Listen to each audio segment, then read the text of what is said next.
When he heard the flower seller sing, the millionaire froze upon recognizing the song. The same one his wife used to play before she disappeared 21 years ago. Thomas Caldwell adjusted his Italian silk tie as he exited the gleaming skyscraper that housed the headquarters of Caldwell Enterprises. Another successful board meeting. Another billion-dollar deal closed. At 48, he had expanded his family's real estate empire beyond what even his ambitious father could have imagined. From the outside, he had it all: power, wealth, respect. Yet as the afternoon sun hit his face, the familiar emptiness settled in his chest. 25 years. Today marked exactly 25 years since Abigail vanished. He dismissed his waiting driver with a wave. "I'll walk, James. Need some air." The May afternoon was unusually warm for New York. The kind of day that made Central Park burst with life. Business people on lunch breaks, tourists with their cameras, children being shepherded by watchful nannies. Thomas walked among them like a ghost, present but separate, his mind drifting back to another spring day when he was 23 and the world still made sense. He had been thrust into running the family business after his parents' plane crashed into the Atlantic. And then he met Abigail, bright-eyed, warm, with talent that made the piano keys dance under her fingers. She came from nothing, worked as a music teacher in a public school, lived in a tiny Brooklyn apartment. His world had shifted on its axis the moment she smiled at him across that crowded charity gala. "Mr. Caldwell." His assistant's voice broke through the memory. Thomas realized he'd been standing motionless on the sidewalk, staring at nothing. "I'm fine, Rebecca," he said, answering his phone. "Just taking a walk." Margaret called. "She wants to review the anniversary gala preparations." Thomas suppressed a sigh. "Tell her I'll be back by 4. His sister had been even more controlling than usual lately, obsessing over every detail of the upcoming 25th anniversary celebration of Caldwell Enterprises. To the public, Margaret Blake was the devoted CFO who had helped her younger brother build the company after tragedy struck. Only Thomas knew the constant power struggles that occurred behind closed doors. He cut through Central Park, taking the familiar path he'd walked hundreds of times. It was a route that hadn't changed in 25 years. Unlike everything else in his life, the afternoon sun filtered through the trees, casting dappled shadows on the path. That's when he heard it. A melody, soft and haunting, drifting through the air like a ghost. Thomas froze, his heart suddenly hammering against his ribs. It couldn't be. It was impossible. He followed the sound, moving as if in a trance. Around a bend in the path stood a small flower cart, bursting with colorful blooms. Behind it, a young woman arranged tulips while humming a tune that had haunted Thomas's dreams for 25 years. Alma Perdida, the lost soul, the song Abigail had composed for him alone, that she played on their piano every night before bed, a song she had never recorded, never shared with anyone else. Their private melody, their secret language of love. The young woman looked up, startled by his sudden appearance. She was perhaps 24, with chestnut hair pulled back in a loose ponytail, and eyes that reflected the afternoon sunlight. But it was the small birthmark on her right temple, shaped like a crescent moon, that sent ice through Thomas's veins, identical to Abigail's. "Can I help you with something?" the woman asked, her voice pleasant, tinged with concern at his obvious shock. Thomas struggled to find his voice. "That song. Where did you learn it?" She tilted her head, the gesture so achingly familiar that Thomas had to grip the edge of the flower cart to steady himself. "Oh, was I humming again? Sorry, it's an old habit." She smiled apologetically. "My mother taught it to me. Well, my adoptive mother said it was important, though she never really explained why." "What's your name?" Thomas asked, his voice barely above a whisper. "Avery," she replied. "Avery Miller." Somewhere in the back of his mind, Thomas registered that people were staring at the well-dressed businessman who looked like he'd seen a ghost, in a way. "I'm sorry," he managed. "You remind me of someone I used to know." Her smile was polite but confused. "No problem. Would you like to buy some flowers? The peonies just came in fresh this morning." Thomas nodded mechanically, pulling out his wallet. As she wrapped a bouquet, he surreptitiously studied her features. The shape of her eyes, the curve of her cheekbones, the way she bit her lower lip as she concentrated. All Abigail. "Are you okay, sir?" she asked, handing him the flowers. "Yes, thank you." He forced himself to walk away, fighting the urge to turn back, to demand answers to questions he couldn't articulate. Once out of sight, he pulled out his phone with trembling hands and dialed a number he hadn't used in years. Blackwood Investigations. Jack, it's Thomas Caldwell. I need your services again. Immediately. Mr. Caldwell, it's been a while. I need everything you can find on a woman named Avery Miller. She sells flowers in Central Park, early 20s, brown hair. Start with adoption records. He paused, his throat tight. And Jack, complete discretion is essential. No one can know about this, especially not my sister. As he disconnected the call, Thomas felt something he hadn't experienced in 25 years, the faintest flicker of hope. In her corner office 53 floors above Manhattan, Margaret Blake stared at the surveillance photo that had just been sent to her phone. Her brother, looking shell-shocked, standing at a flower cart in Central Park. "Everything all right, Mrs. Blake?" Logan Peterson, her head of security, asked from the doorway. Margaret zoomed in on the image, focusing on the young flower seller. Something about her seemed oddly familiar. "Logan, I need you to find out who this girl is immediately. May I ask why?" Margaret's perfectly manicured nail tapped against the screen. "Because my brother doesn't stop to buy flowers from street vendors. And he certainly doesn't look at them like he's seen a ghost." As Logan left, Margaret turned to the window, gazing out at the empire she'd helped build and protect. For 25 years, she thought of the letter she'd drafted for Abigail to leave behind, the arrangements she'd made, the loose ends she'd tied up. "Perdoe-me, meu amor, mas não posso continuar. Esta é a única forma de proteger o que mais amamos." She'd made Abigail memorize those Portuguese words. "Forgive me, my love, but I cannot continue. This is the only way to protect what we love most." Knowing Thomas would recognize his wife's handwriting, but never question the authenticity of the note. Margaret had believed that particular chapter of their lives was closed forever, but something in her brother's expression in that photo made her uneasy. Some melodies, it seemed, refused to stay buried. Avery Miller wiped the condensation from the tiny bathroom mirror in her studio apartment above Mrs. Chen's flower shop in the East Village. Her morning ritual never varied.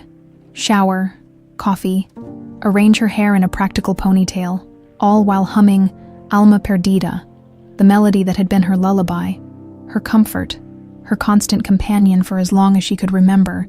The apartment was modest but cozy, filled with potted plants and second-hand furniture she'd lovingly restored. Vintage photographs lined the walls, mostly of Geraldine, the woman who had raised her as her own in Savannah.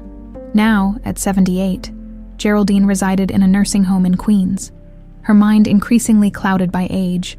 Avery poured coffee into a chipped mug that read, "World's Best Mom," a Mother's Day gift she'd given Geraldine years ago. As she sipped, her thoughts drifted to the strange man from yesterday. There had been something unsettling in the way he'd looked at her, almost as if he knew her. Her phone buzzed with a text from Mrs. Chen. "Delivery from Flower Market arrived early. Need help sorting." "Be down in 10, Avery replied, pushing away the lingering unease. She glanced at her calendar where a red circle marked this Sunday, her weekly visit to Sunny Gardens Assisted Living, despite Geraldine's increasingly frequent confusion. Those visits remained the anchor of Avery's week. "Maybe today she'll remember more," Avery whispered to herself, touching the faded sheet music framed on her wall, the original copy of Alma Perdida that Geraldine had insisted was her birthright, though she would never explain why, across town. In his penthouse overlooking the Hudson River, Thomas Caldwell hadn't slept. He'd spent the night poring over old photo albums, the ones he usually kept locked away, photos of Abigail smiling on their honeymoon in Santorini, Abigail at the piano, her fingers a blur over the keys, Abigail with that same crescent-shaped birthmark visible on her temple. His phone rang at precisely 7 a.m. "Jack, tell me you have something. Preliminary information only," the investigator replied. "Avery Miller, 24 years old, born in Savannah, Georgia, adopted shortly after birth by Geraldine Miller, a single woman in her 50s at the time. Mother's name on the birth certificate is listed as Jane Doe. Died in childbirth. No father listed." Thomas gripped the phone tighter. "Geraldine Miller. Where is she now?" "Sunny Gardens Assisted Living in Queens. Early stages of dementia according to her medical records. And before Savannah, Any connection to New York, to my family? A pause. That's where it gets interesting. Geraldine Miller worked as a housekeeper for the Caldwell family from 1978 to 1999. Thomas closed his eyes, memories flooding back. Mrs. Miller, the kind-hearted housekeeper who had practically raised him after his mother became increasingly involved in social obligations. The woman who had served Abigail tea during her first nervous visit to the Caldwell mansion. She left our employment right after Abigail disappeared, Thomas said quietly. Records show she relocated to Savannah in June 1999, 1 month after your wife's disappearance. Adopted Avery in September of that same year. The timing fits, Thomas whispered, more to himself than to Jack. I need everything you can find on Avery's adoption. And I want to know where Geraldine Miller was during the month between leaving New York and showing up in Savannah. I'm on it. One more thing, Mr. Caldwell. The flower cart is licensed to Chen's Florals in the East Village. Avery Miller lives in an apartment above the shop. After hanging up, Thomas walked to the window, watching the morning light glint off the river. 25 years of emptiness, of questioned memories, of wondering if he could have done more to find Abigail. And now this.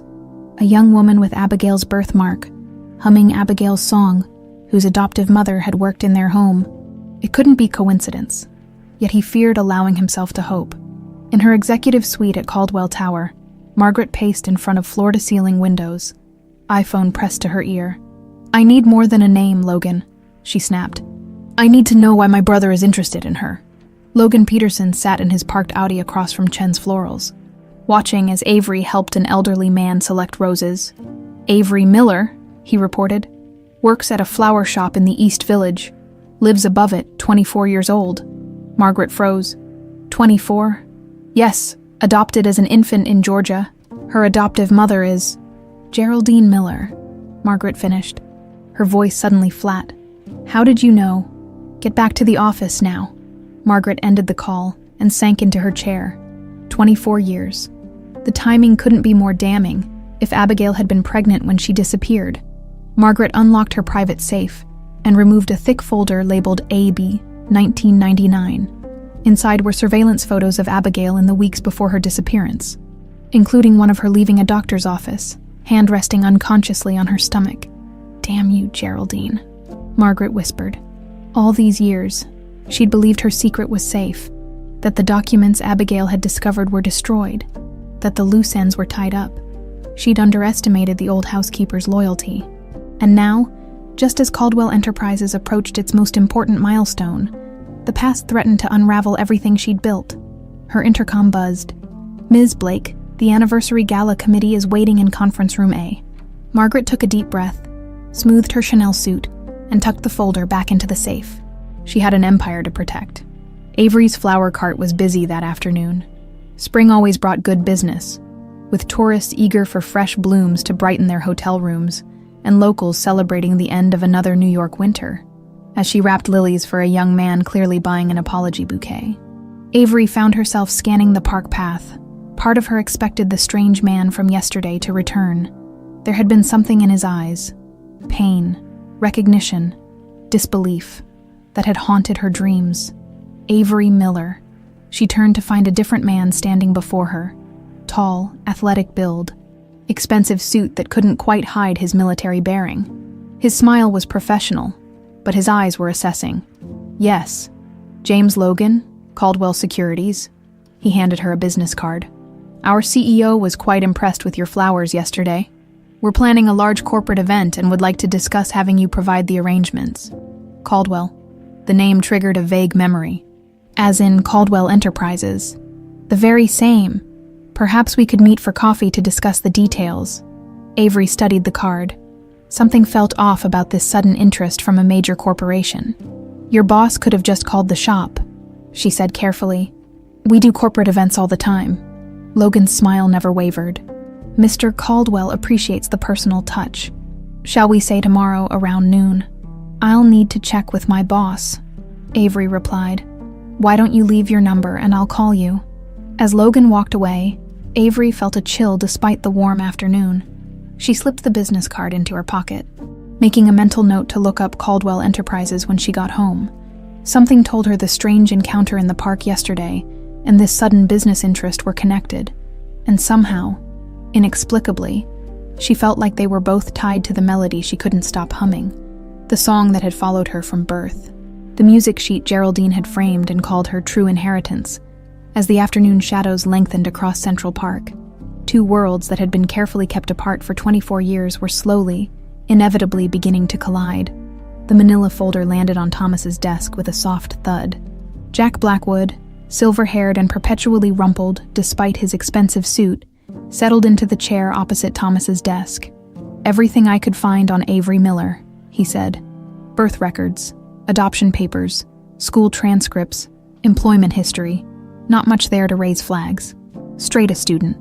Music scholarship she turned down to care for her adoptive mother. Clean record. But it's what's missing that's interesting." Thomas flipped through the documents, scanning for anything that might connect this young woman to Abigail, beyond the uncanny resemblance and the melody. "No father listed on the birth certificate," Jack continued.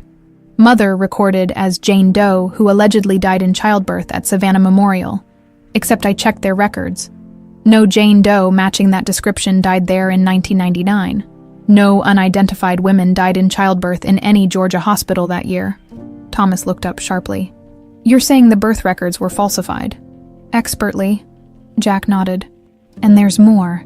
Geraldine Miller left your family's employment on May 20th, 1999, exactly 2 weeks after your wife disappeared, surfaced in Savannah on June 18th, almost a month unaccounted for.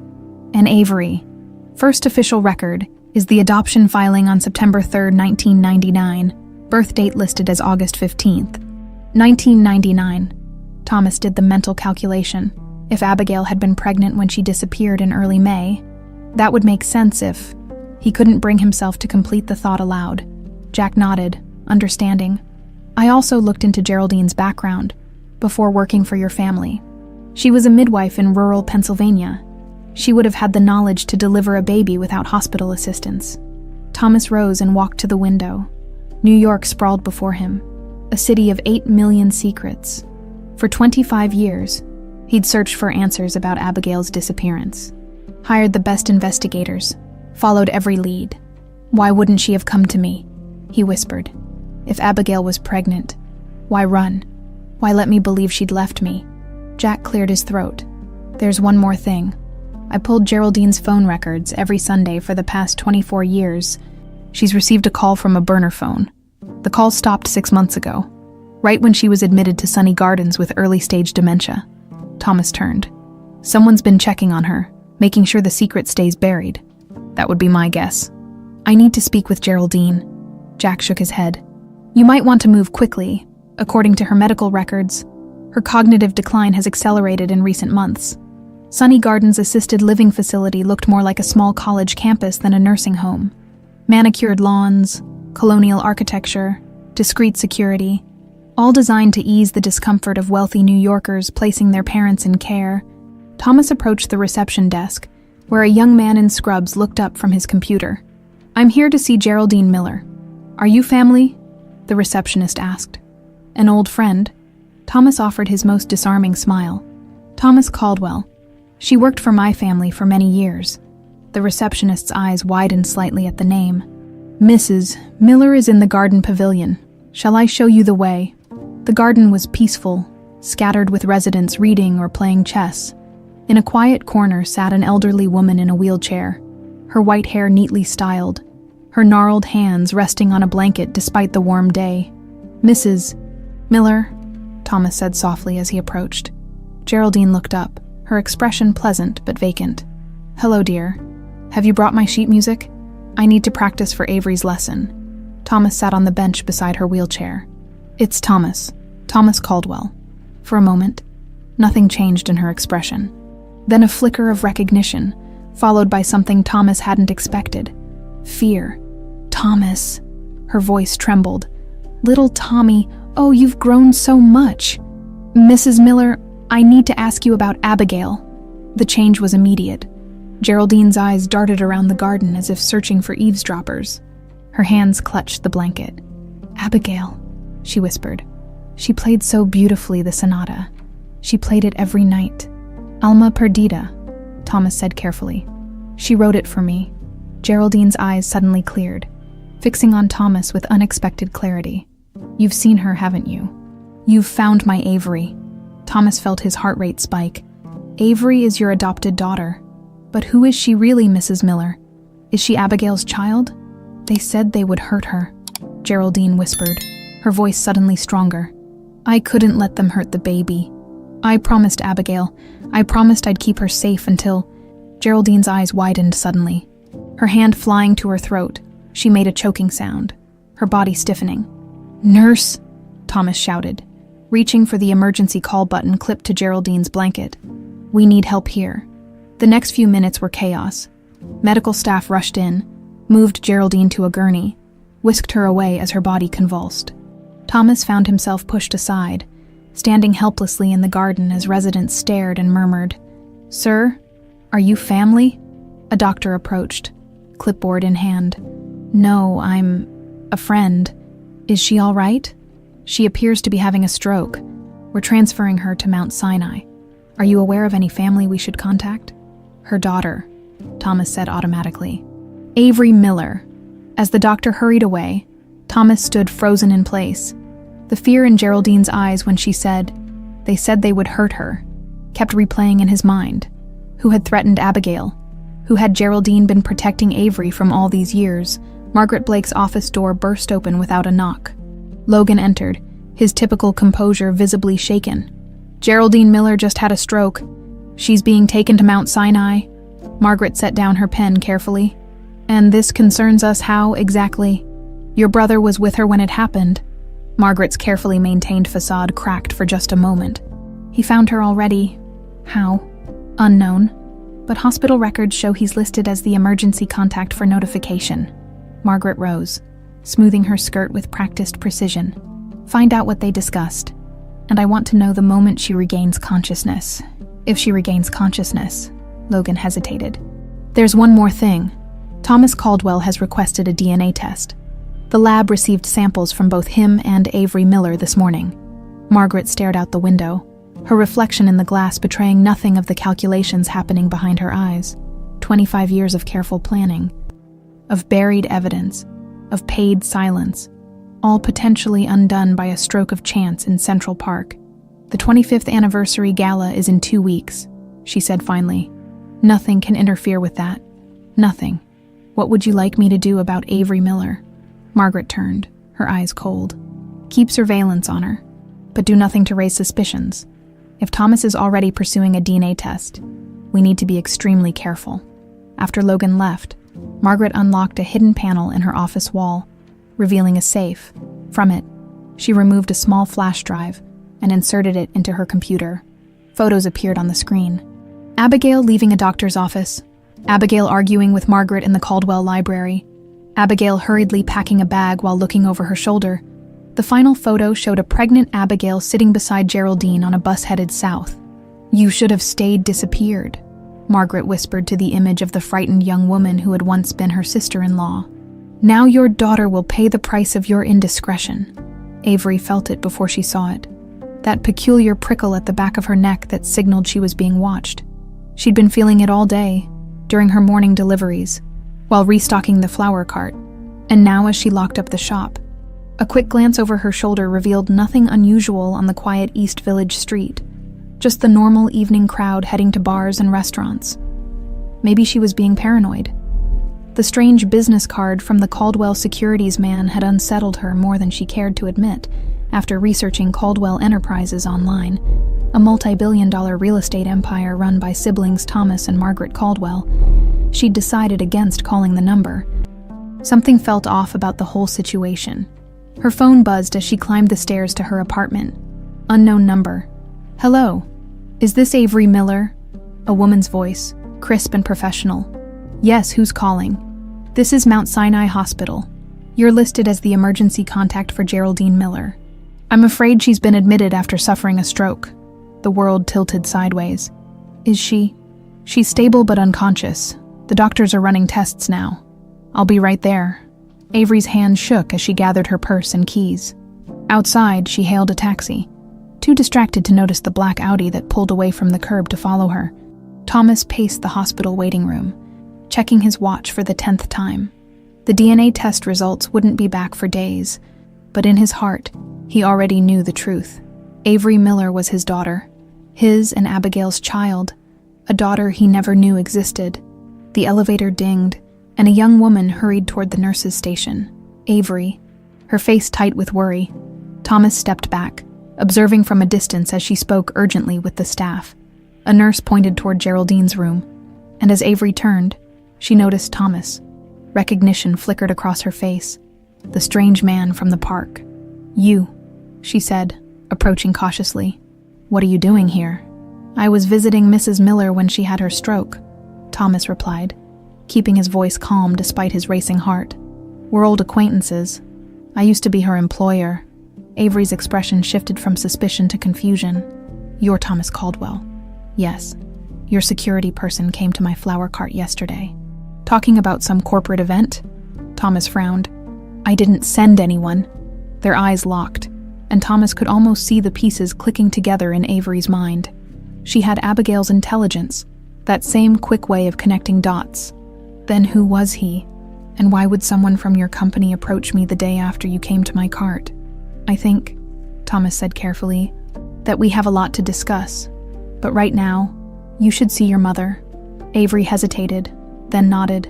"The nurse said she's still unconscious. I'll wait, if that's all right with you."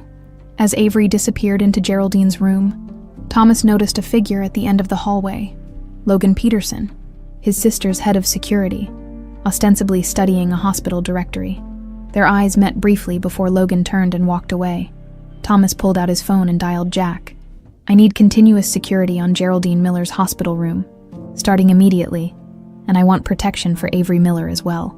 "You think they're in danger?" "I know they are." "Logan Peterson is here. Margaret knows something." Geraldine lay still as death, tubes and wires connecting her frail body to softly beeping machines.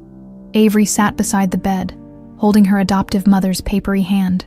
"Mama, it's me," she whispered. "I'm here now." The steady rhythm of the heart monitor was her only answer. Avery fought back tears. Geraldine had always been her rock, her only family. The thought of losing her was unbearable. "Miss Miller," a nurse appeared at the door. "The doctor would like to speak with you about your mother's condition." In the hallway, a gray-haired physician with kind eyes introduced himself as Dr. Patel. "Your mother has suffered an ischemic stroke. We've administered treatment to break up the clot, but given her age and pre-existing conditions, we're monitoring her closely." "Will she?" Avery swallowed hard. "Will she recover?" "It's too early to tell the extent of the damage. She may experience difficulty speaking or partial paralysis. The next 24 hours are critical." After the doctor left, Avery found Thomas Caldwell still waiting, his face drawn with concern. "How is she?" he asked. "Stable but unconscious." Avery studied him. "You said you were her employer. She worked for your family." Thomas nodded. "For over 20 years. She practically raised me after my mother became busy with social obligations. She never mentioned working for the Caldwells." Avery frowned. "She told me she was a housekeeper for a family in Connecticut before moving to Savannah." "May I buy you a coffee?" Thomas gestured toward the hospital cafe. "I think there are things about Geraldine, and yourself, that you should know." In a booth at the back of the nearly empty hospital cafe, Thomas carefully measured his words. "Geraldine left our employment 25 years ago. Very suddenly. It was a difficult time for our family. My wife had just disappeared under mysterious circumstances." Avery's hands tightened around her coffee cup. "Disappeared. Abigail vanished from a hotel in Malibu, left only a cryptic note saying she couldn't continue and needed to protect what we loved most." Thomas paused. 2 weeks later, Geraldine resigned and left New York. "I don't understand what this has to do with me." Thomas looked into eyes so similar to Abigail's, it made his chest ache. "I believe Geraldine left to help my wife, and I believe you are Abigail's daughter." The color drained from Avery's face. "That's impossible. My birth mother died in childbirth. That's what Geraldine always told me." "Did she ever show you a death certificate, any proof?" Avery's silence was answer enough. "There's more," Thomas continued gently. "The song you were humming in the park, Alma Perdida, was composed by Abigail. She played it only for me, never recorded it, or shared it with anyone else. Geraldine gave me the sheet music, Avery whispered. Said it was my inheritance from my mother. She looked up suddenly. If what you're saying is true, are you suggesting you might be my father? Before Thomas could answer, he caught sight of Logan Peterson entering the cafe. He kept his expression neutral while sliding his business card across the table. I think we should continue this conversation somewhere more private. My car is in the parking garage. Would you allow me to drive you home? Avery hesitated, studying Thomas's face. Something there, earnestness perhaps, or the shadow of familiar features, made her nod slowly. Let me check on Geraldine first. From across the cafe, Logan observed their conversation while pretending to scroll through his phone.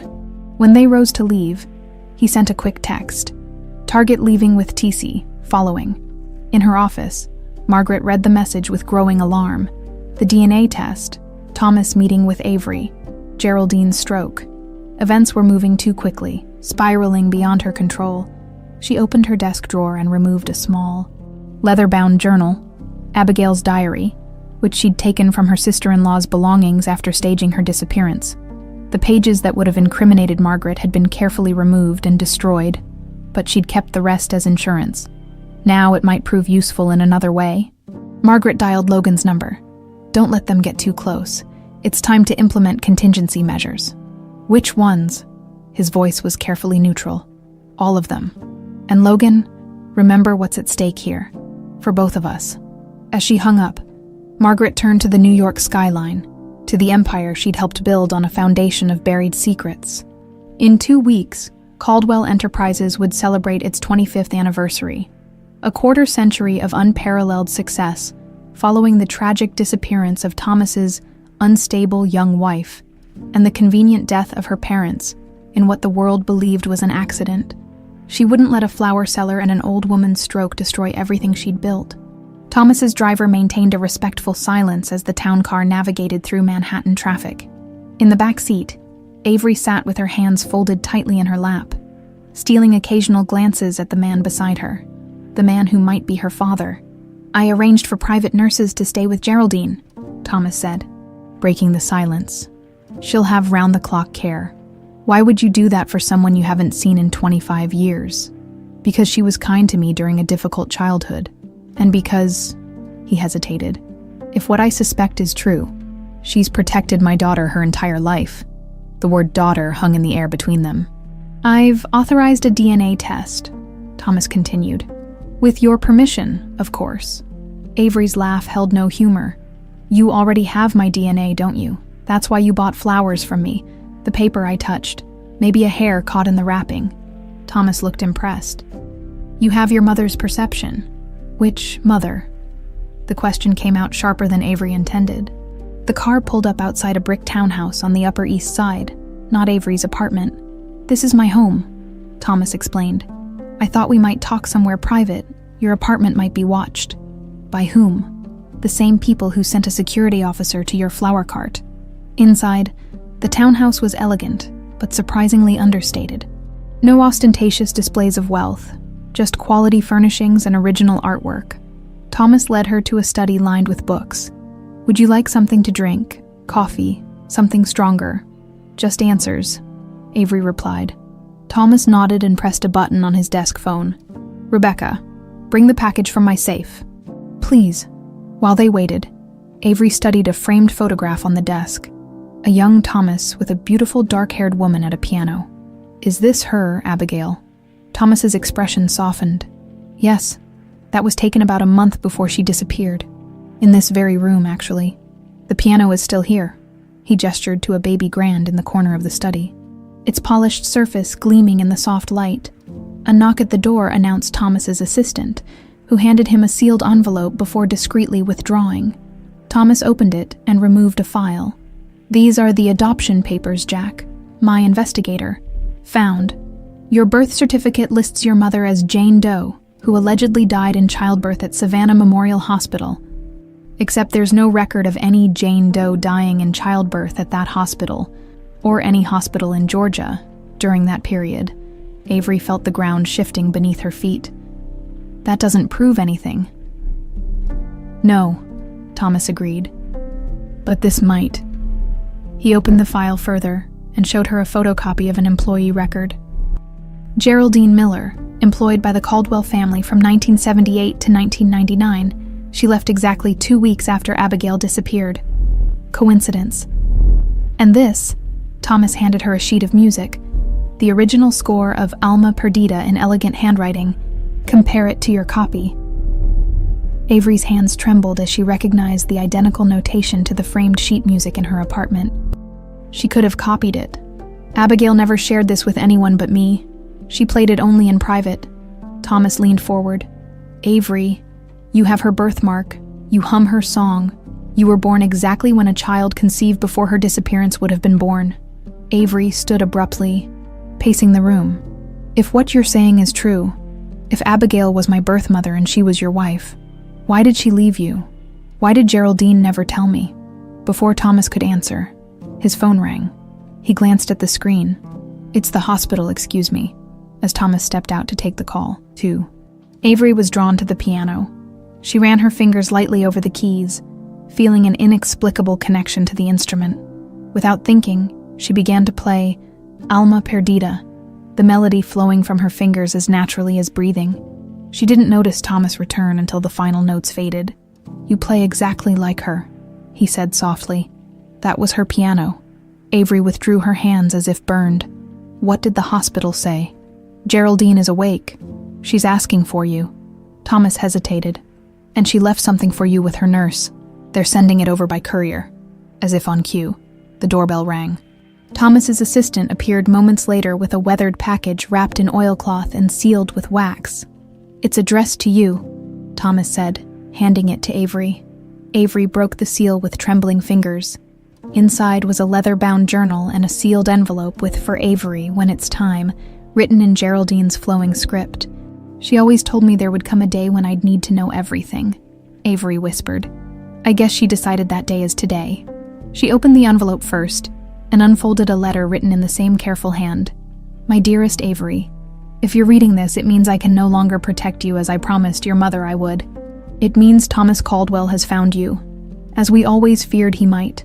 Not because he is a danger to you, never that, but because those who forced your mother to flee might still be watching. The journal enclosed belonged to your mother, Abigail Caldwell. She was not a runaway wife as the world was led to believe. She was a brave young woman who discovered dangerous secrets and fled to protect the child she carried. You, Abigail, died bringing you into this world, her final act of love. With her last breath, she made me promise 3 things: to raise you with all the love she would have given, to keep you safe from those who had threatened you both, and to teach you her song, Alma Perdita, which contains the key to proving what really happened. Trust Thomas. Despite what Abigail was forced to let him believe, she loved him until the end. The truth is in her journal and in the song she wrote for him. All my love. Geraldine Avery looked up, her vision blurred with tears. She says my mother, Abigail, fled to protect me, that she died giving birth to me. Thomas's face reflected her own pain. May I see the journal? Hands shaking, Avery passed him the worn leather book. Thomas opened it reverently, recognizing Abigail's handwriting immediately. He flipped through the pages. Scanning dates. These entries stop about a month before she disappeared, he noted. The last pages have been torn out, but Avery wasn't listening. She had returned to the piano and was studying the sheet music for Alma Perdita with new intensity. Geraldine said the song contains a key to proving what happened, she murmured. I always thought it was just a beautiful melody, but maybe there's something more. She began playing again, more deliberately this time, studying each note, each marking. Halfway through, she stopped suddenly. These notations aren't standard, she said, pointing to small symbols above certain notes. They're not musical directions. Thomas looked over her shoulder. Letters, he realized. The symbols correspond to letters. Together, they worked out the sequence, writing down each letter indicated by the special notations. Librarypiano, Avery read. Library piano. Thomas's eyes widened. The Caldwell estate. My family's main residence. There's a grand piano in the library. It was Abigail's favorite place to play. You think she hid something there? It's worth checking. Thomas reached for his phone. We can go first thing tomorrow." "No," Avery said firmly, clutching Abigail's journal. "We go now, tonight." As Thomas arranged for a car, neither of them noticed the small red dot of a laser sight that briefly appeared on the study window, then disappeared. Outside, in an unmarked van parked across the street, Logan lowered his equipment and made a call. They found something. "They're heading to the Caldwell estate." Margaret's voice was cold and precise. "Intercept them. Whatever Abigail hid, I want it destroyed." The rain started as Thomas's car pulled away from the Upper East Side townhouse. Fat drops pelted the windows, turning the city lights into blurred constellations. In the back seat, Avery clutched Abigail's journal like a talisman, reading entry after entry by the glow of her phone. "She loved you so much," Avery said softly. "These pages are full of you, your kindness, your dreams for the future. She writes about the melody she was composing for you." Thomas kept his eyes on the passing streetscape, afraid that if he looked at Avery, the emotions threatening to overwhelm him would break through. "She doesn't mention being pregnant," Avery continued, flipping pages. The last complete entry is dated April 15th, 1999, about 3 weeks before she disappeared. "What does it say?" Avery read aloud. "Found troubling documents in M's office today. Must investigate further before telling T. If true, everything changes. Must protect what matters most." "M," Thomas repeated. "Margaret, your sister." Thomas nodded, his expression hardening. "She and Abigail never got along. Margaret thought Abigail was after the family fortune." Despite the fact that I'd already inherited everything when our parents died, the car swung onto the Henry Hudson Parkway, heading north out of the city. Outside, the rain intensified. "How far is this estate?" Avery asked. "About an hour north of the city, in Westchester County. It's been in the Caldwell family for generations." Thomas glanced at her. "Are you sure you want to do this tonight? We could wait until morning." Avery shook her head. "Geraldine always told me to trust my instincts right now. They're screaming that we need to hurry." Thomas studied her profile, so similar to Abigail's yet uniquely her own. He'd missed everything. Her first steps, first words, every birthday. An ache of loss pressed against his chest. "I've ordered extra security for Geraldine," he said. "No one will get to her. I should be with her. The best thing you can do for her now is find whatever Abigail hid." That's what Geraldine's been protecting all these years, as the car sped through the rainy night. Neither noticed the black SUV that had pulled onto the parkway behind them, keeping a careful distance. In her penthouse office, Margaret paced like a caged tiger while Logan's voice came through the speakerphone. "I've got 2 men on their tail. They're heading to the estate, just as we suspected. And the DNA test, already handled. The lab technician has been paid to delay the results until after the gala." Margaret paused at the window, watching lightning split the Manhattan sky. "What about the old woman? Will she talk?" "She's had another stroke. Doctors have induced a coma to reduce brain swelling, even if she wakes up. Her communication may be permanently impaired. Make sure we have someone at the hospital at all times." Margaret resumed pacing. "As for Thomas and the girl, I want to know exactly what they find. No intervention unless absolutely necessary. And if they find the documents." Margaret's reflection in the rain-streaked window showed a cold smile. "Then we move to Plan B. The board meeting tomorrow will be very interesting." After ending the call, Margaret activated a secure line on her second phone. "It's me," she said. When the call connected, "We may need to accelerate our timeline, prepare the overseas accounts, and make sure the jet is ready." 25 years of meticulous planning, of building her power base within Caldwell Enterprises, of waiting for the perfect moment to take complete control, all potentially undone by a flower seller and an old woman's secrets. But Margaret Blake hadn't survived this long by being unprepared. The Caldwell estate loomed through the rain like something from another era, a sprawling stone mansion set back from a circular drive, illuminated by tasteful ground lighting, despite the late hour and the storm. A staff member waited with an umbrella as Thomas's car pulled up. "Welcome home, Mr. Caldwell," the elderly man said, his eyes widening slightly at the sight of Avery. "We weren't expecting you tonight. It's a spur-of-the-moment visit." "Jeffries, is the library accessible?" "Of course, sir. Everything is maintained as you specified." Inside, The grand foyer rose 2 stories, dominated by a sweeping staircase. The air held the faint scent of furniture polish and history. Avery stood transfixed, taking in the ancestral portraits, the antique furnishings, the unmistakable atmosphere of old money and power. "This way," Thomas said, leading her down a corridor lit by wall sconces. The library was exactly as it had been 25 years ago. 2 stories of leather-bound books, comfortable reading chairs, and tall windows that would have overlooked the gardens in daylight. In the center of the room stood a magnificent Steinway grand piano, its black surface gleaming in the soft lighting. "This was Abigail's sanctuary," Thomas said, his voice hushed with memory. "She would play for hours here."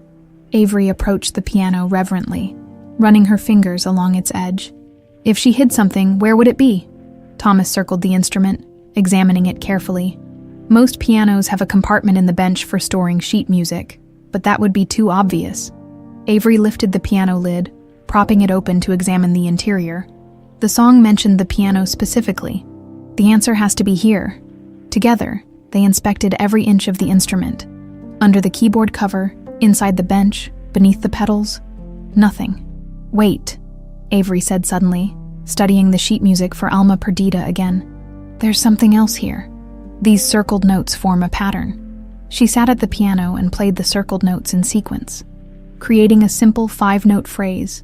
Then she played it again, more firmly. A soft click came from within the piano's body.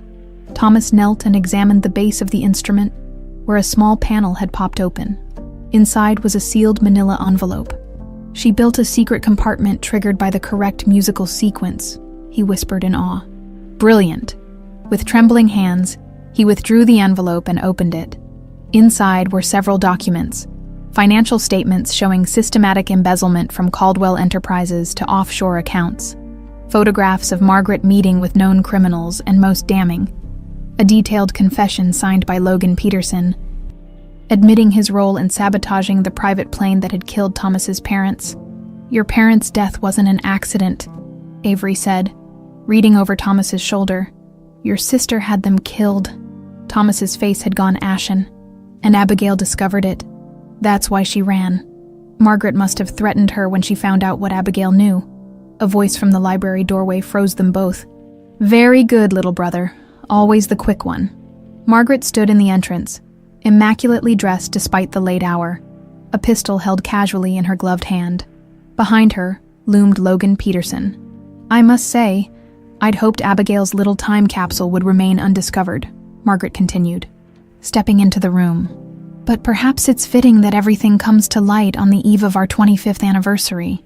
You killed our parents," Thomas said, rising slowly to his feet, keeping himself between Margaret and Avery. "You drove Abigail away. All for what, control of the company?" Margaret laughed, the sound echoing in the high-ceilinged room. "The company was just the beginning. With you as the grieving widower, focused on finding your runaway wife, I could build an empire, and I have." Her gaze shifted to Avery. "You look so much like her. It's really quite remarkable." "Why didn't you just kill me too?" Thomas asked. "Oh, I considered it," Margaret admitted, "but a grieving son taking over the family business after tragedy, so much more sympathetic than an ambitious daughter. Besides, I needed your golden boy reputation. It opened doors that would have remained closed to me alone." She gestured with the gun. "Now, hand over the documents. All of them. So you can destroy the evidence." "I don't think so." Thomas stood his ground. "It's over, Margaret. I have copies of Abigail's journal. The DNA test will prove Avery is my daughter. Tests can be altered. Journals can be forged." Margaret's smile was cold. "The board meets tomorrow to finalize the anniversary gala preparations. I think they'll be very concerned about your mental health, Thomas. Your growing obsession with a young flower seller. Your wild accusations about your devoted sister. After all, grief can drive people to delusions, especially after 25 years of guilt." As she stepped forward, Avery suddenly struck a discordant chord on the piano, a jarring, attention-grabbing noise. In that split-second distraction, Thomas lunged, knocking the gun from Margaret's hand. Logan moved with unexpected speed, not to assist Margaret, but to grab Avery, pulling her toward the door. "Run!"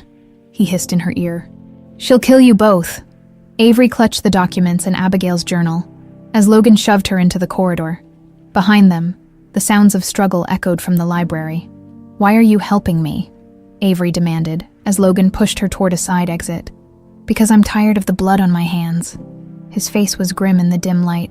"And because your mother made me promise before the end that if I ever had a chance to make things right, I would take it."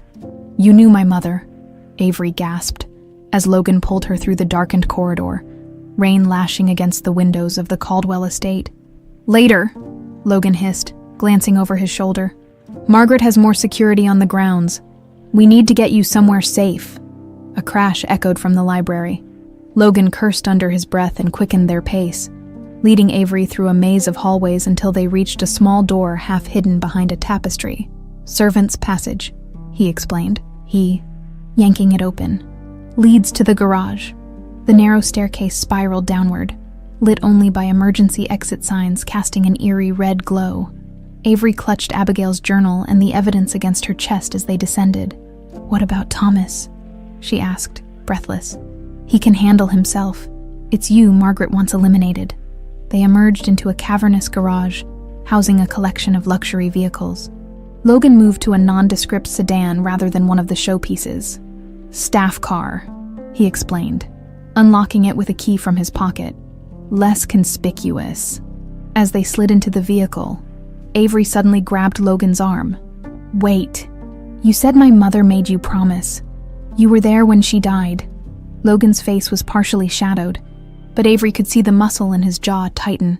"Yes. Tell me what happened to her." "Not now. We need to." "No." Avery's voice was steel. "I've lived 24 years with lies. I'm not taking another step until I know the truth." Rain drummed on the car roof as Logan stared straight ahead, hands gripping the wheel. "I was Margaret's security chief and more," he began. "When Abigail discovered the documents implicating Margaret in your grandparents' deaths, Margaret ordered me to handle the situation.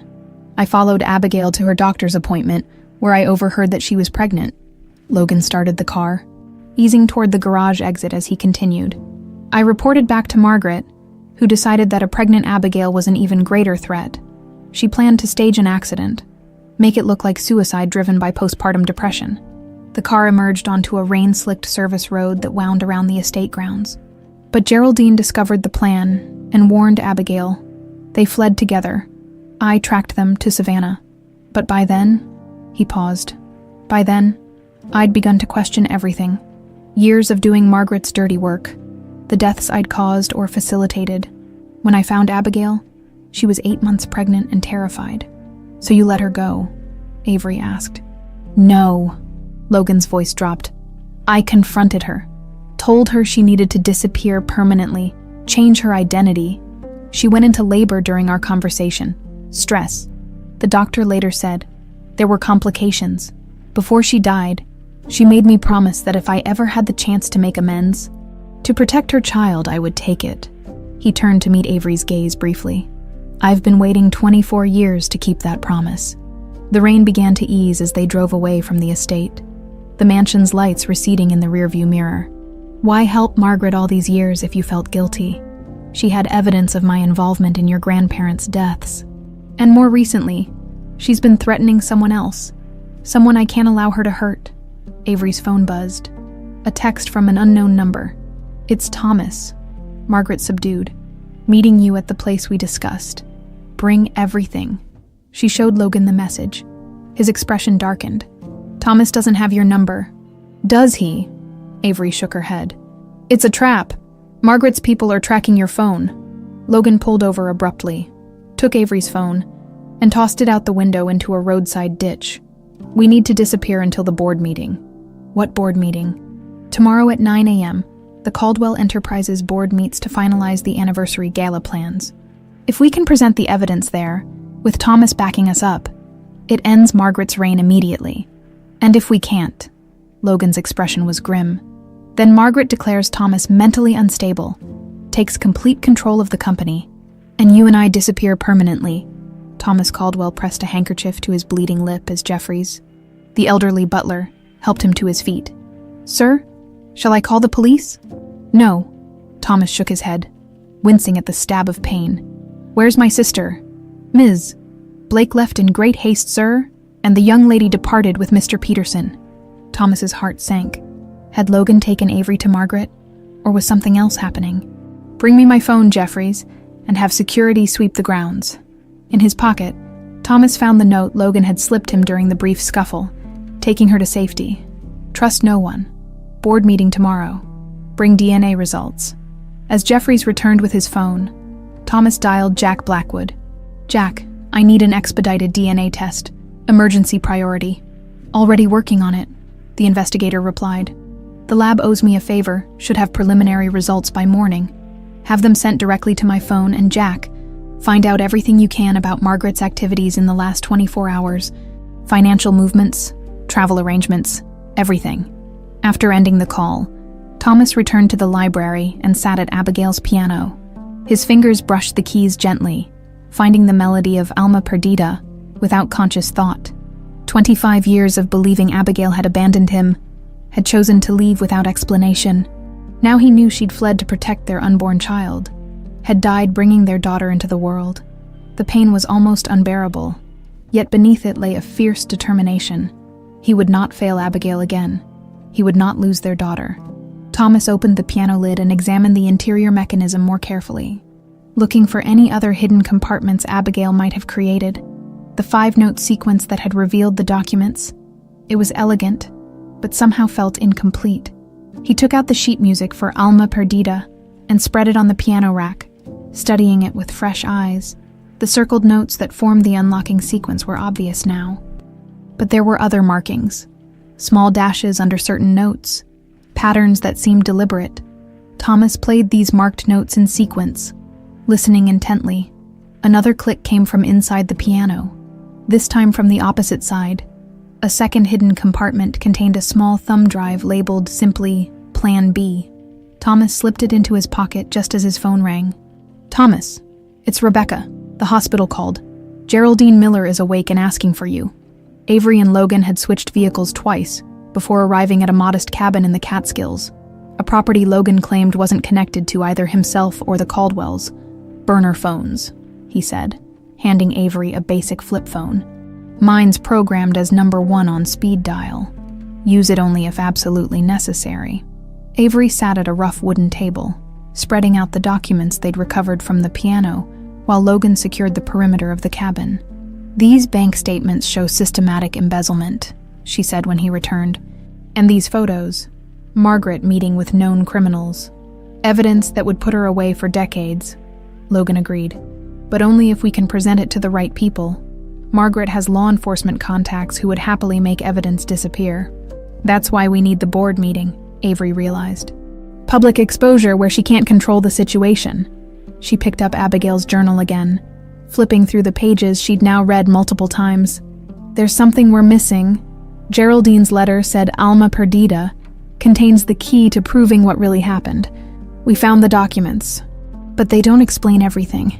Avery moved to a dust-covered upright piano in the corner of the cabin's main room. Her fingers found the keys of Alma Perdita, playing the melody that had been part of her life for as long as she could remember. The 5-note sequence unlocked the compartment, she mused. But what about these other markings? The dashes under certain notes. She played just the notes with dashes beneath them, creating a different pattern. When nothing happened, she tried playing them in reverse order. "It's not another physical key," Logan suggested. "Maybe it's a code of some kind." Avery studied the sheet music again, noticing how the marked notes related to the standard musical scale. "Letters," she whispered.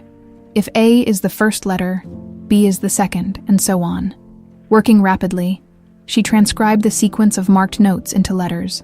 When finished, she stared at the result. "MBJP5591, she read aloud. "It looks like an account number," Logan finished. "JP Morgan, offshore account, number 5591. How would we access it?" "We don't need to," Logan replied. "Just proving it exists would corroborate the embezzlement claims.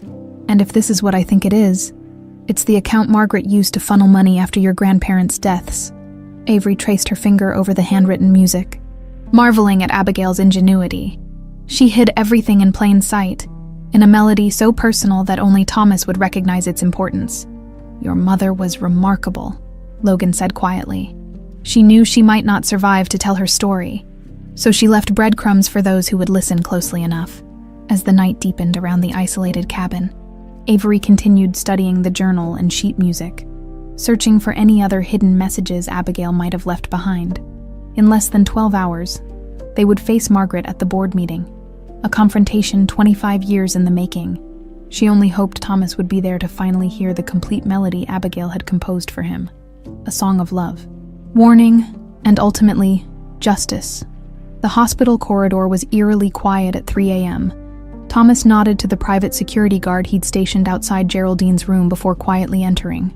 The elderly woman looked frail against the white sheets, tubes, and monitors surrounding her bed, but her eyes were open and alert. "Thomas," she whispered, her voice barely audible. "You found her." He took Geraldine's thin hand in his. "Yes, I found Avery." Tears welled in Geraldine's eyes. "She's so like her mother, so strong." "Why, Geraldine?" The question that had haunted him for 25 years finally escaped. "Why didn't you tell me Abigail was pregnant? Why let me believe she abandoned me?" Geraldine's fingers tightened weakly around his. "She made me promise. Said it was the only way to keep the baby safe." Her breathing grew labored. "Margaret had evidence of what Logan did to your parents. Threatened to kill Abigail and the child if she went to you or the police." Thomas leaned closer. What exactly did Abigail discover? Financial records. Margaret had been embezzling for years. Your parents suspected something. That's why she arranged their accident. Geraldine paused, gathering strength. When Abigail found proof, Margaret caught her, gave her a choice: disappear forever or watch you die too. The pieces were falling into place, forming a picture of betrayal more complete than Thomas had imagined. "You helped her escape." Geraldine nodded. "To my cousin's place in Savannah. But the stress, complications during birth," her voice broke. "Abigail's last words were for you, said to tell you she never stopped loving you. That everything she did was to protect what you both loved most." Thomas fought back tears. "Your disappearance right after hers. Margaret must have suspected. She knew I helped Abigail, made a deal. My silence about what she'd done in exchange for leaving Avery and me alone." Geraldine's eyes flashed with unexpected fire. "I've regretted that bargain every day since. Should have fought harder. You protected my daughter for 24 years. Thomas said gently. "I can never repay that debt."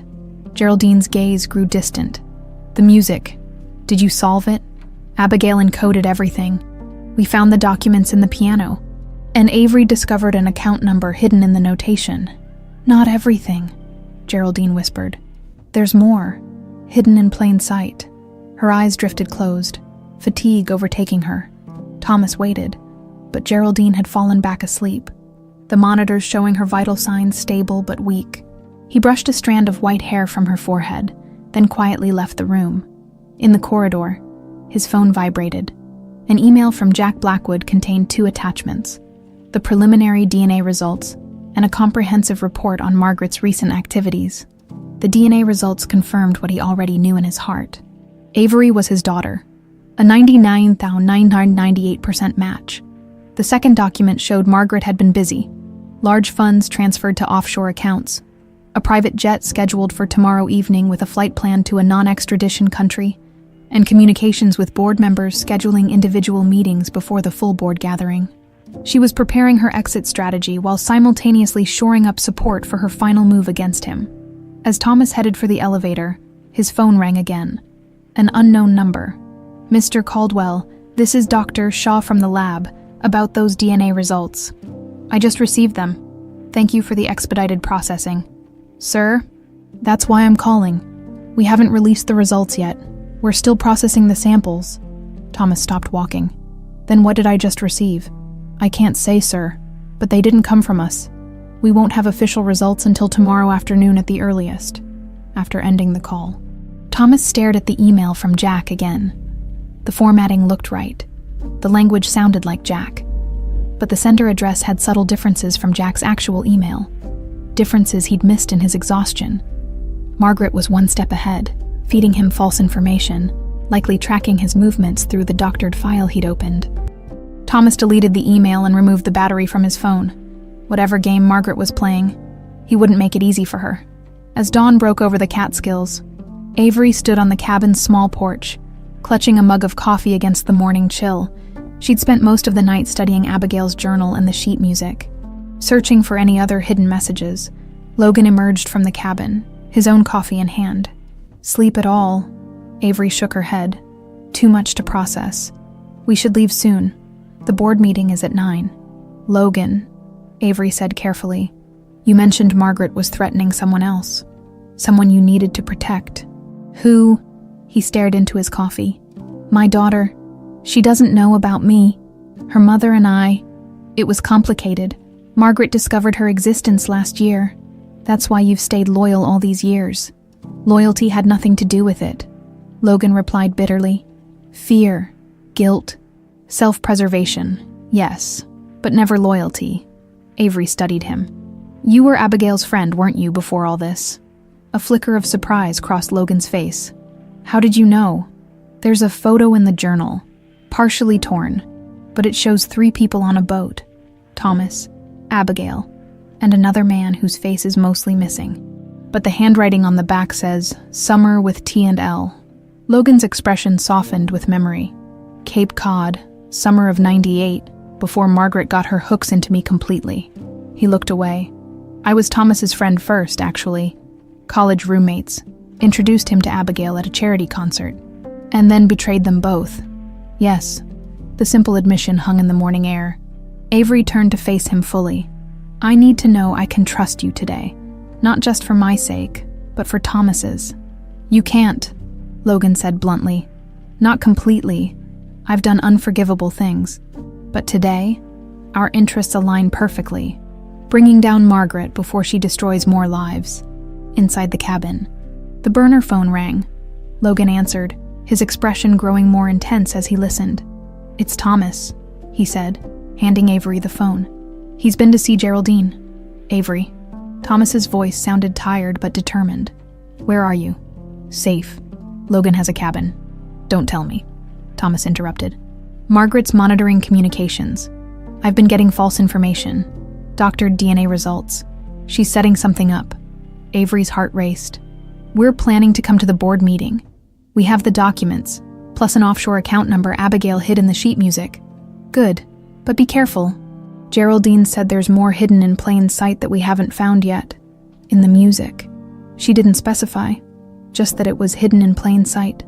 A pause. Avery, the real DNA results won't be ready until this afternoon, but I don't need them to know you're my daughter. Emotion caught in Avery's throat. I'll see you at the meeting. After hanging up, Avery returned to Abigail's journal, flipping through it with renewed purpose. Hidden in plain sight, she murmured. Her attention caught on one of the earliest entries, where Abigail described Thomas showing her the Caldwell estate for the first time. The painting in the library haunts me. The family portrait with those cold eyes watching everything. Avery looked up at Logan. The family portrait in the library. Did Abigail ever mention it? Logan frowned. Not specifically. It's been there forever.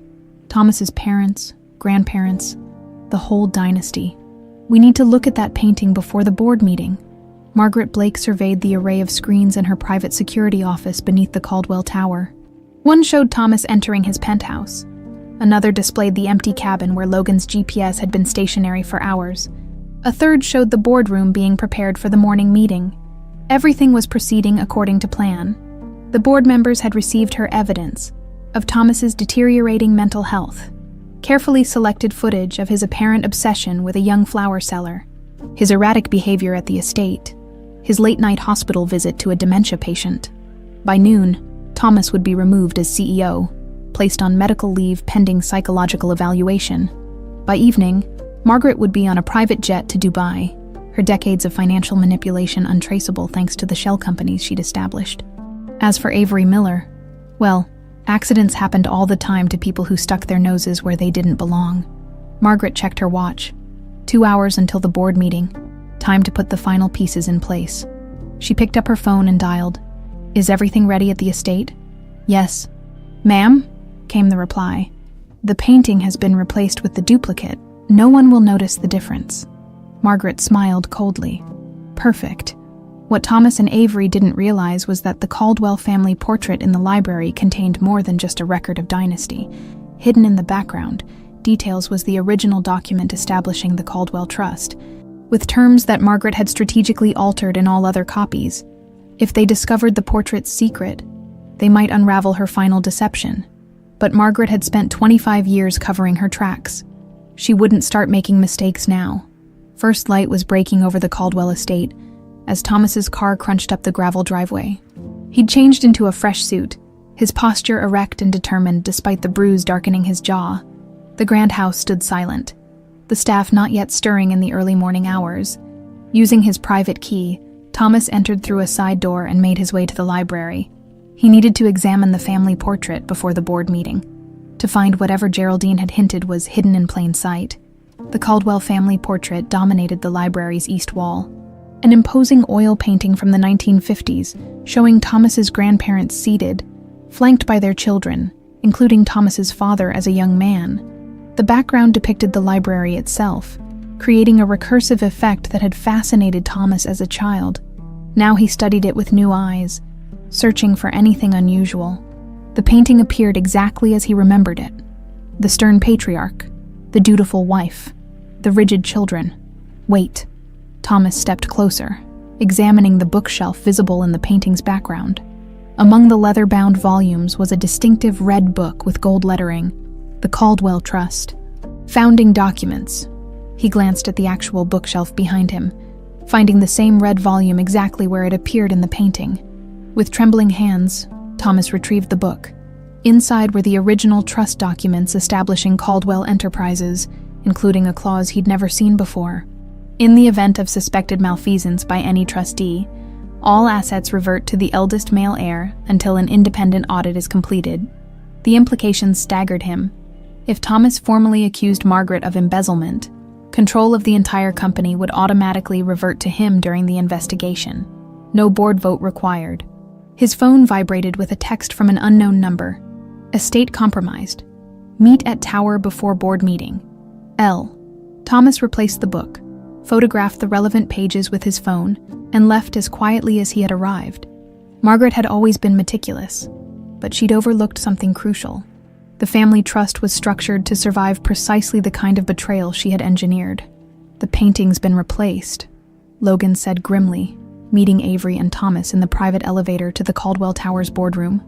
My contact in estate security confirmed it. Margaret sent a team at 4 a.m. She knows we're onto her, Thomas replied. But she doesn't know what we found. Avery clutched her tote bag containing Abigail's journal and the documents from the piano. Will it be enough? It has to be, Thomas said. The board members are already gathering. Logan handed them each an earpiece. These are secure. We'll be able to communicate if we get separated. The elevator doors opened onto the executive floor of Caldwell Tower, a monument to corporate power with its sweeping views of Manhattan. Board members in expensive suits mingled over coffee, their conversations hushing momentarily as Thomas entered with Avery and Logan. Margaret stood at the head of the massive conference table, immaculate in a charcoal suit, her composure perfect save for the brief flash of surprise at seeing the three of them together. Thomas, she recovered smoothly. We weren't expecting you to bring guests to this private board meeting. Not guests, Margaret. Witnesses. Thomas held her gaze steadily. Ms. Miller has evidence the board needs to see. Margaret's smile never wavered. How dramatic. Though I'm concerned about your state of mind. Bringing a flower seller to a corporate board meeting. She turned to the gathered executives. As I mentioned in my emails, my brother has been under tremendous strain lately. An older man, Harold Winters, the longest-serving board member, cleared his throat. Perhaps we should begin the meeting formally before addressing unusual circumstances. Excellent suggestion, Margaret agreed, gesturing for everyone to take their seats. Thomas guided Avery to a chair beside him, while Logan positioned himself near the door, scanning the room professionally. As the meeting formally opened, Margaret projected a PowerPoint presentation on the wall screen. Before we finalize the 25th anniversary gala details, I need to address a difficult subject. Photos appeared on screen. Thomas at Avery's flower cart. Thomas entering the hospital. Thomas arguing with Margaret at the estate. My brother has become fixated on a young woman he believes is connected to his late wife, Margaret continued, her voice gentle with practiced concern. His behavior has become erratic, his accusations against me increasingly paranoid. Murmurs spread around the table as more images appeared. Selective screenshots of Thomas's text messages, surveillance photos altered to make innocent interactions seem obsessive. I hate bringing this to the board, Margaret said, her eyes downcast in a perfect simulation of reluctance. But I fear Thomas is no longer capable of leading Caldwell Enterprises. I'm proposing a temporary medical leave while he receives the help he needs. That's enough, Margaret. Thomas rose, his voice calm but commanding. You've orchestrated an impressive smear campaign, but it's time for the truth. He nodded to Avery, who removed the documents from her bag and began distributing copies to each board member. 25 years ago, Thomas continued, my wife Abigail discovered evidence that Margaret had embezzled millions from the company and arranged the death of our parents to gain control. When Abigail confronted her, Margaret threatened to kill her and her unborn child. Shocked gasps echoed around the table as executives flipped through the documents. Abigail fled to protect our daughter. Thomas gestured to Avery, leaving behind evidence in case anything happened to her. Evidence we've now recovered. Margaret's laugh was brittle. This is exactly what I mean about paranoid delusions. These documents are obvious forgeries, and this absurd claim about Miss Miller being your daughter. DNA tests are being processed, Thomas interrupted. But the evidence speaks for itself. Bank statements showing systematic embezzlement to offshore accounts. Photographs of you meeting with known criminals. Logan Peterson's signed confession about his role in sabotaging our parents' plane. All eyes turned to Logan, who stepped forward. Everything in that confession is true. I've been Margaret's accomplice for years, helping her cover up her crimes in exchange for her silence about my involvement in the Caldwell deaths. Margaret's composure cracked momentarily before she rallied. Logan is clearly being coerced. These ridiculous documents prove nothing.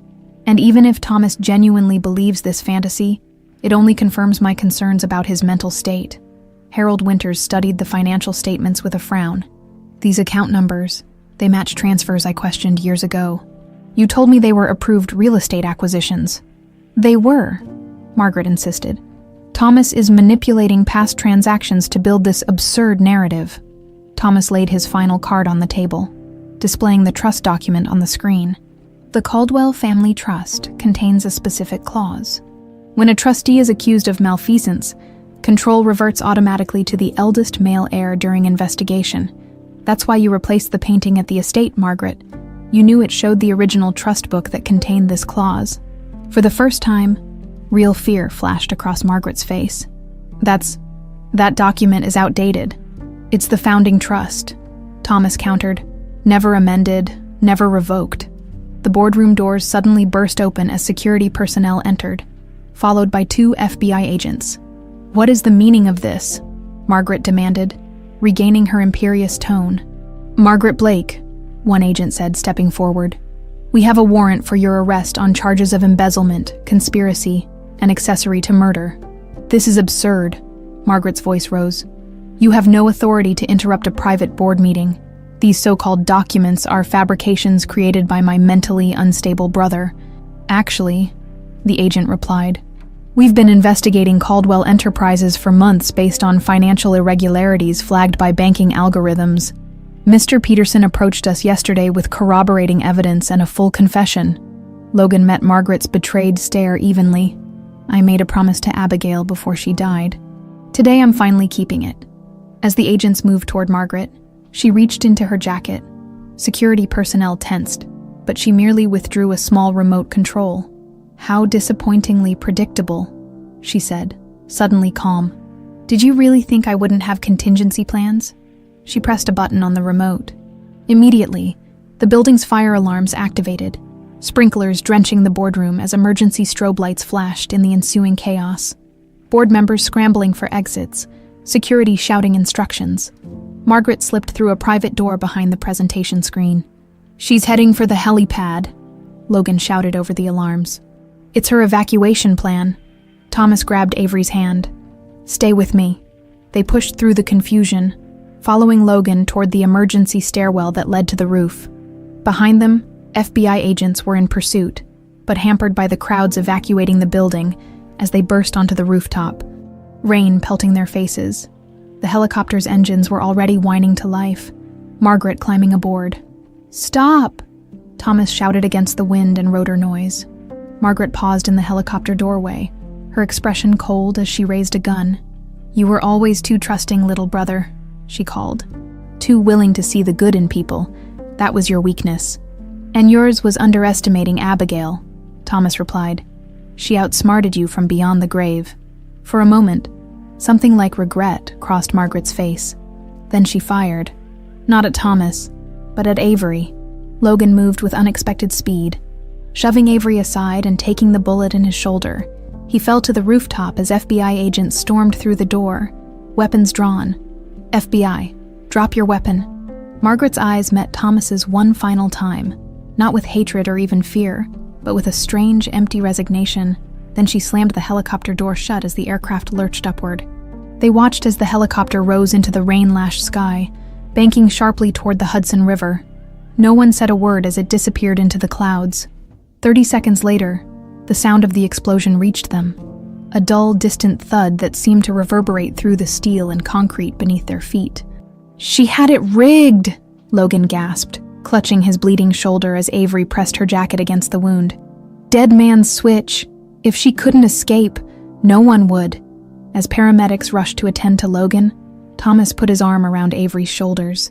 Together, they watched as smoke rose in the distance. Marking the final chapter of Margaret Blake's 25-year reign of deception, the melody Abigail had composed so long ago, Alma Perdita, had finally played its last triumphant note. 1 year later, spring sunshine streamed through the windows of the Caldwell Estate Library, bathing the grand piano in golden light. Avery's fingers moved confidently across the keys, the familiar notes of Alma Perdita filling the room with haunting beauty. She had added her own flourishes to the composition over the past year, subtle variations that honored her mother's work while adding her own voice. Thomas stood in the doorway, watching his daughter play. The resemblance to Abigail in her posture, her complete absorption in the music, still took his breath away. Seeing her at the same piano where Abigail had once composed this very melody felt like the closing of a circle, a wound finally healed. "That was beautiful," he said, as the final notes faded. Avery smiled, the small crescent birthmark on her temple catching the light. "I added a coda. I think Mom would approve. She would be incredibly proud of you." Thomas crossed to join her at the piano bench. "As I am." The past year had been a whirlwind of discoveries and adjustments. The official DNA results had confirmed what they already knew in their hearts. Avery was indeed Thomas and Abigail's daughter. The media had swarmed when the story broke. The corrupt executive's dramatic death, the long-lost heiress, the decades of deception. Through it all, Thomas had protected Avery from the spotlight as much as possible, giving her time to adjust to her new reality. "Have you decided about the conservatory offer?" Thomas asked. Avery ran her fingers lightly over the keys. "I'm going to accept. Teaching music to underprivileged kids is exactly what I want to do. And with the Foundation's backing, we can expand the program nationwide." The Abigail Caldwell Foundation had been Thomas's first major initiative after reclaiming control of the company. Dedicated to supporting survivors of domestic violence and providing music education to disadvantaged youth, it had quickly become one of the most respected charitable organizations in the country. "The dedication ceremony is tomorrow," Thomas reminded her. "Are you ready?" "As ready as I'll ever be," Avery replied. "Geraldine says she wouldn't miss it for the world."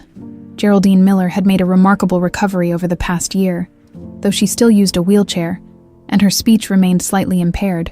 Her mind had regained much of its sharpness. She had moved into a private suite in the Caldwell estate, where she could be close to both Thomas and Avery. "Did Logan confirm he's coming?" Avery asked. Thomas nodded. "With his daughter. It's the first time he's bringing her to a public event. Logan Peterson had survived his gunshot wound and, in exchange for his full cooperation with authorities, had received a reduced sentence for his role in the Caldwell parents' deaths. He served 6 months in a minimum security facility before being released on probation, during which time he had finally connected with his teenage daughter and begun the long process of building a relationship with her. "Is it strange?" Avery asked suddenly. "Working with him after everything." Thomas considered the question. Sometimes, but we're all products of our choices and circumstances. Logan made terrible choices, but in the end, he chose to protect you. That counts for something. The investigation into Margaret's activities had revealed decades of manipulation and criminal behavior beyond the embezzlement and the murder of Thomas's parents. Evidence emerged that she had systematically eliminated anyone who threatened her position. The full extent of her crimes might never be known, but the corrupted empire she had built within Caldwell Enterprises had been dismantled. "I had the strangest dream last night," Avery said, closing the piano lid gently. "I dreamed Mom was playing this piano, and I was sitting beside her, watching her hands. Except I wasn't me now. I was a little girl, the daughter she never got to raise." Thomas put his arm around her shoulders.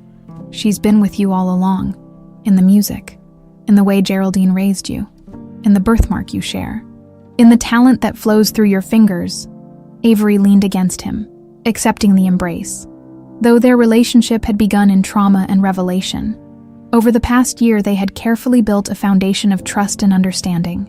The initial awkwardness had gradually given way to genuine affection and respect. "Come on," Thomas said, standing. "Geraldine's waiting for us in the garden. The roses she planted are blooming." The Garden of Remembrance sprawled across 3 acres of the Caldwell estate, transformed from formal gardens into a peaceful sanctuary of winding paths, flowering trees, and quiet reflection pools. At its center stood a bronze statue of a woman at a piano, her face turned upward in an expression of serene joy. Geraldine sat in her wheelchair near a bed of white roses, Abigail's favorites, supervising as gardeners prepared for tomorrow's dedication ceremony.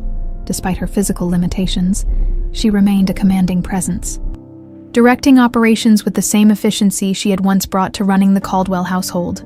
"There you are," she called as Thomas and Avery approached. "I was beginning to think you'd forgotten our lunch date. Just finishing some practice," Avery explained, bending to kiss Geraldine's cheek. "The roses are spectacular," Thomas commented, admiring the pristine white blooms. "They'd better be, considering what they cost." Geraldine sniffed, though her eyes twinkled with humor. "Nothing but the best for our Abigail." A staff member approached with a tray of refreshments, setting it on a nearby table. As they settled into comfortable garden chairs, Geraldine withdrew a small velvet box from her sweater pocket. "I've been waiting for the right moment to give you this," she said, handing it to Avery. "Tomorrow seemed appropriate, but I find I can't wait any longer." Avery opened the box to find a delicate silver locket. Inside was a tiny photograph of Abigail, smiling directly at the camera. On the opposite side was an inscription, "To my darling daughter, may your soul never be lost." She had it made when she learned she was pregnant, Geraldine explained, her voice thick with emotion. "She wanted you to have something of hers, even if she couldn't be with you." Tears spilled down Avery's cheeks as Thomas fastened the locket around her neck. "Thank you for keeping it safe all these years," she whispered to Geraldine. "I kept my promises," the older woman replied. "All 3 of them. I raised you with love. I kept you safe until the time was right. And I taught you her song." They sat in companionable silence for a few moments, each lost in their own thoughts as the spring breeze carried the scent of roses around them. "You know," Thomas said finally, "for 25 years, I believed Alma Perdita was about loss. Only now do I understand that Abigail named it that way because she knew someday our lost souls would find each other again, miles away." In a maximum security women's prison, inmate 45721 sat alone in the visitation room. The resemblance to Margaret Blake was subtle but unmistakable. The same aristocratic features softened by age and hardship, the once perfect posture now slightly stooped.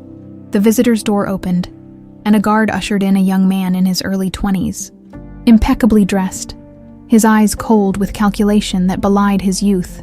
"Hello, Mother," he said, taking the seat across from her. The woman's face betrayed no emotion. "You shouldn't have come, James. It's too dangerous. It's been a year. The Caldwells have their happy ending. No one is watching anymore." He leaned forward. "I've made contact with Logan's daughter, as you suggested. She has no idea who I really am. And the offshore accounts, the contingency files. Secured, everything is proceeding according to your instructions." James withdrew a small photograph from his pocket, a picture of Avery at a recent charity gala, standing beside Thomas. The prodigal daughter has taken her place in the Caldwell dynasty.